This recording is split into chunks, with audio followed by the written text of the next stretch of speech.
Günlük hayatımızda birçok makineler kullanıyoruz.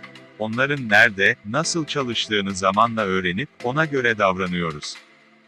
Vücudumuzu bir anlık teknik makinelerle karşılaştıralım.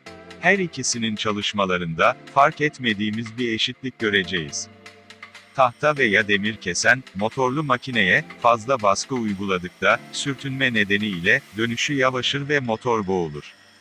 Tekrar, normal dönme hızına ulaşmak için, onu işten ayırıyor ve motoru tekrar dönme hızına ulaştırıyoruz. Yemek üstüne yemek yedik de, vücudumuzun sindirimi ağırlaşır ve metabolizma yavaşır.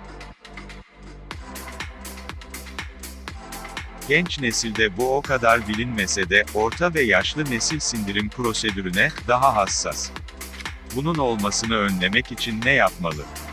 İbn Sina ve diğer alimlerin dediği gibi, şifa hazmdadır.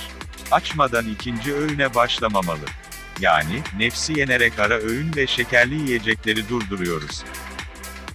Böyle durumlarda mide yankısı yaranarsa, doğal olarak çay ve ayçiçek tohumu iyi gelir.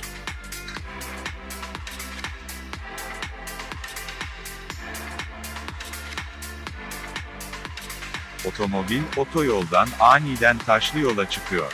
Hızı yavaşıyor ve şiddetli titreşimler yaranıyor. Bu zaman, kazasız belasız ötüşmek için, otoyol hızını indirip, taşlı yol hızıyla otomobili sürüyoruz. Trans, ucuz ve vücut ısısına erimeyen, yağda pişirilmiş yemek kabul ettik de, metabolizma yavaşır, ortalama 12 saat vücuta ağırlık gelir. Zararlı yağlar nedeniyle kan dolaşımı kötüleşerek, kalbin yükü de artar. Böyle durumlarda, sindirime yardımcı olarak, az miktar ekşi kabul etmekte, fayda var. Kontrolü ele alıp, ek şeker tüketmeyerek durumun geçmesini beklemek lazım.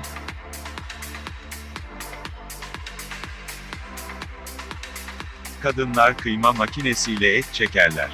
Devamlı etleri makineye sokarlar. Ve bir süre sonra motor ağır döner. Bu zaman ya makineye et atmaya ara veriyor, ya da arada salata atıyorlar. Hem makinenin hızı düzelsin, hem bıçakları temizlensin.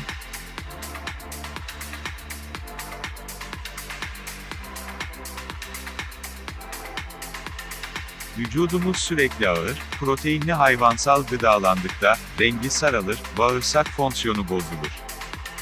Tekrar eski hale dönmek için, gün içinde kabul edilen proteinli öğünlerin 3'ten birini tam çıkarıp, onu, yoğurt, meyve, yağsız, hafif yiyeceklerle değiştiriyoruz. Ve ya oruçta olduğu gibi, sabahı ya öğle öğününü atlıyoruz. Orta ve yaşlı adamların, bu işi devamlı yapmalarında, çok büyük fayda vardır. Bir bilgisayar veya televizyon saatlerce çalışmış ve sıcaklaşmış. Soğutmasak, içinde detaylar sıcaklıktan arızalanabilir. Bu zaman, cihazın soğutma sistemini gözden geçiriyor, bildiğimiz yöntemlerle soğutmanı temin ediyoruz. Ya da cihazı cereyandan ayırıp, soğutulmaya bırakıyoruz. İnsan da hem zihinsel, hem de fiziksel işlerde, yorulmaya başlar. İşin hızı ve kalitesi düşer. Normal çalışmaya devam etmek için, vücudun dinlenmesine izin verilmelidir.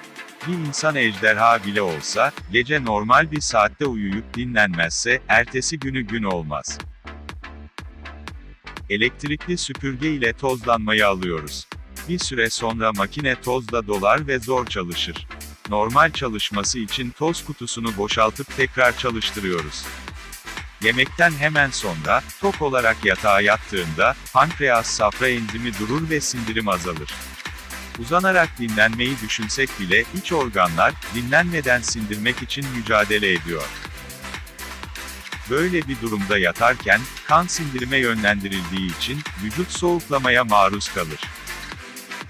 Fakirlerin, zenginlere göre, daha sağlıklı olmasının, temel sebeplerinden biri de, parasızlıktan aç uyumalarıdır.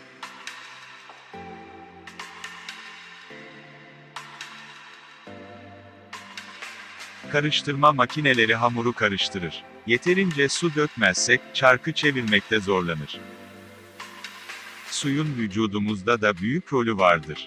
İhtiyacımıza yetecek kadar su alamadığımızda, organların işleyişi zorlanar. Vücut güçten düşer ve hastalıklara karşı devamsız kalar. Günümüz insanı, su içip hastalanar ve suyu günahkar sayar.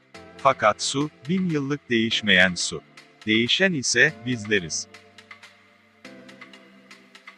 Listelenen teknik makinelerin kontrolünü, çoğumuz biliyoruz ve ona göre hareket ediyoruz. Ama bizi ayakta tutan organizmayı, nasıl oldu kullanıyoruz? Belki de bu açıklamaların birçoğu, pek çokları tarafından anlaşılmayacak ve kabul edilmeyecektir. Ancak günümüzde hastalıkların gençleştiği, yaşlıların zorlandığı bir dönemde bu bilgileri anlamak ve uygulamakta fayda var. Makinelerde bir detay değiştirilebilir, arızalı parça eski haline döndürülebilir. Ancak vücudumuzun orijinal parçaları, bize Tanrı'nın bir armağanıdır. Hiçbir makine, orijinal organlarımızı, doğal olarak çalıştıramaz.